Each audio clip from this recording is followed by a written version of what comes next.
Bem-vindos, amados irmãos e irmãs. Quero convidar você a se inscrever aqui nesse canal e dar um like, e se possível compartilhar o vídeo. Obrigado. Eu, Paulo, apóstolo de Cristo Jesus pela vontade de Deus, escrevo esta carta ao povo santo em Éfeso, seguidores fiéis de Cristo Jesus. Que Deus, nosso Pai, e o Senhor Jesus Cristo lhes dêem graça e paz. Todo louvor seja a Deus, o Pai de nosso Senhor Jesus Cristo, que nos abençoou em Cristo com todas as bênçãos espirituais nos domínios celestiais. Mesmo antes de criar o mundo, Deus nos amou e nos escolheu em Cristo para sermos santos e sem culpa diante dele. Ele nos predestinou para si, para nos adotar como filhos por meio de Jesus Cristo, conforme o bom propósito de sua vontade.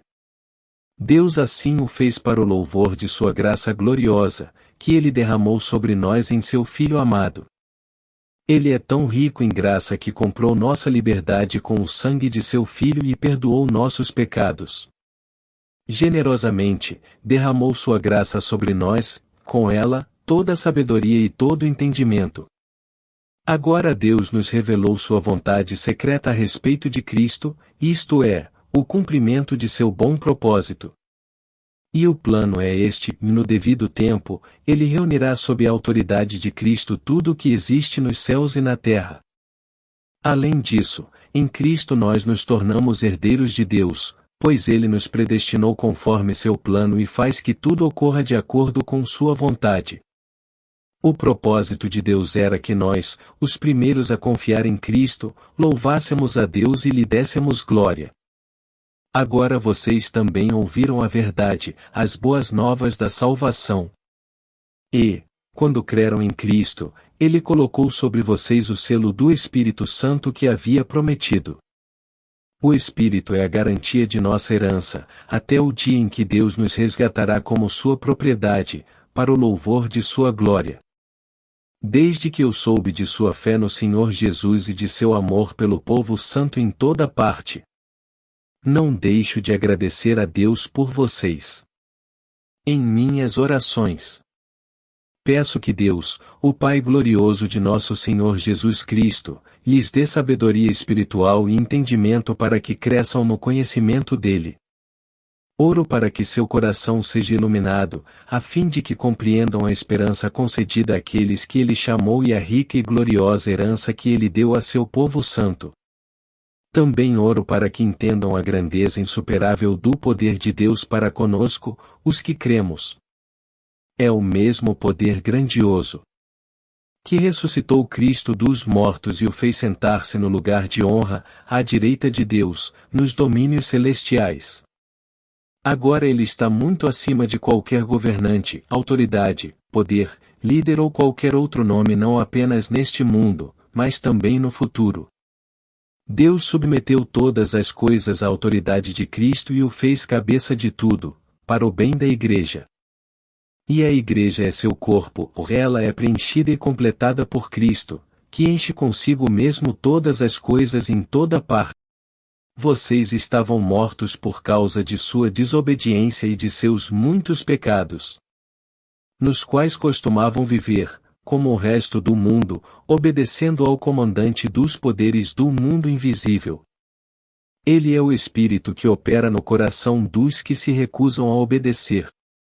Todos nós vivíamos desse modo, seguindo os desejos ardentes e as inclinações de nossa natureza humana. Éramos, por natureza, merecedores da ira, como os demais.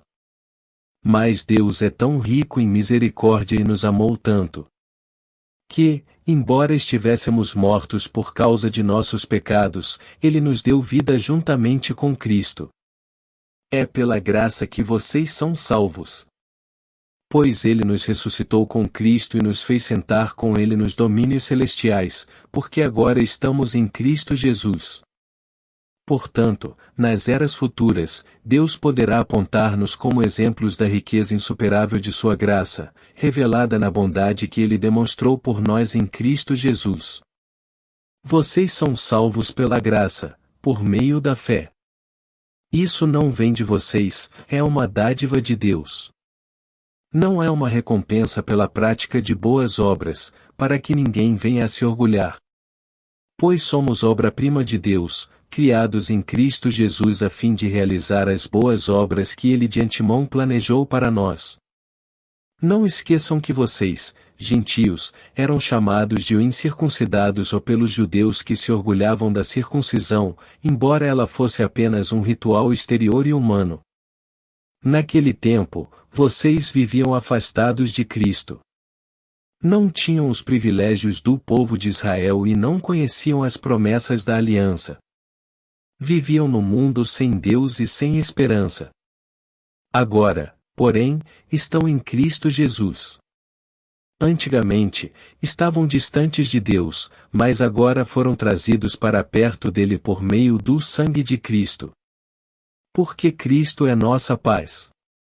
Ele uniu judeus e gentios em um só povo ao derrubar o muro de inimizade que nos separava.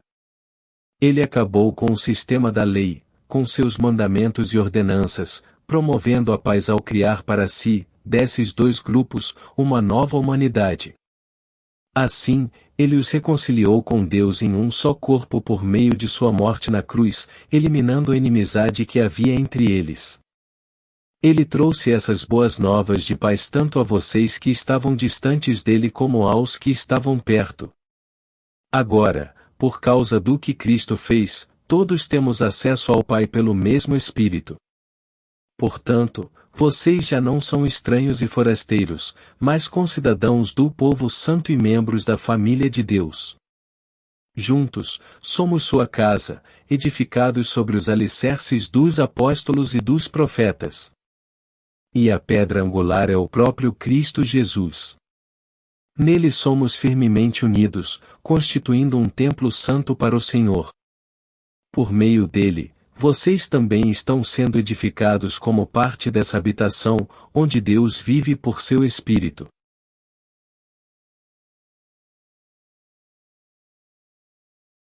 Quando penso em tudo isso, eu, Paulo, prisioneiro de Cristo Jesus para o bem de vocês, gentios.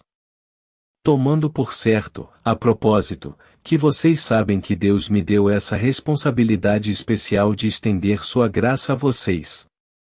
Como lhes escrevi anteriormente em poucas palavras, o próprio Deus revelou esse segredo a mim. Ao lerem o que escrevi, entenderão minha compreensão desse segredo a respeito de Cristo, que não foi revelado às gerações anteriores, mas agora foi revelado, pelo Espírito, aos santos apóstolos e profetas. E este é o segredo revelado: tanto os gentios como os judeus que creem nas boas novas participam igualmente das riquezas herdadas pelos filhos de Deus. Ambos são membros do mesmo corpo e desfrutam a promessa em Cristo Jesus. Pela graça e pelo grande poder de Deus, recebi o privilégio de servir anunciando essas boas novas. Ainda que eu seja o menos digno de todo o povo santo, recebi, pela graça, o privilégio de falar aos gentios sobre os tesouros infindáveis que estão disponíveis a eles em Cristo. E de explicar a todos esse segredo que Deus, o Criador de todas as coisas, manteve oculto desde o princípio. O plano de Deus era mostrar a todos os governantes e autoridades nos domínios celestiais, por meio da Igreja, as muitas formas da sabedoria divina. Esse era seu propósito eterno, que ele realizou por meio de Cristo Jesus, nosso Senhor. Por meio da fé em Cristo, agora nós, com ousadia e confiança, temos acesso à presença de Deus. Portanto, peço-lhes que não desanimem por causa de minhas provações. É por vocês que sofro, a honra é de vocês. Quando penso em tudo isso, caio de joelhos e oro ao Pai, o Criador de todas as coisas nos céus e na terra. Peço que, da riqueza de sua glória, Ele os fortaleça com poder interior por meio de seu Espírito. Então Cristo habitará em seu coração à medida que vocês confiarem nele. Suas raízes se aprofundarão em amor e os manterão fortes. Também peço que, como convém a todo o povo santo, vocês possam compreender a largura, o comprimento, a altura e a profundidade do amor de Cristo. Que vocês experimentem esse amor, ainda que seja grande demais para ser inteiramente compreendido. Então vocês serão preenchidos com toda a plenitude de vida e poder que vem de Deus. Toda a glória seja a Deus que, por seu grandioso poder que atua em nós, é capaz de realizar infinitamente mais do que poderíamos pedir ou imaginar. A Ele seja a glória na Igreja e em Cristo Jesus por todas as gerações, para todo o sempre. Amém.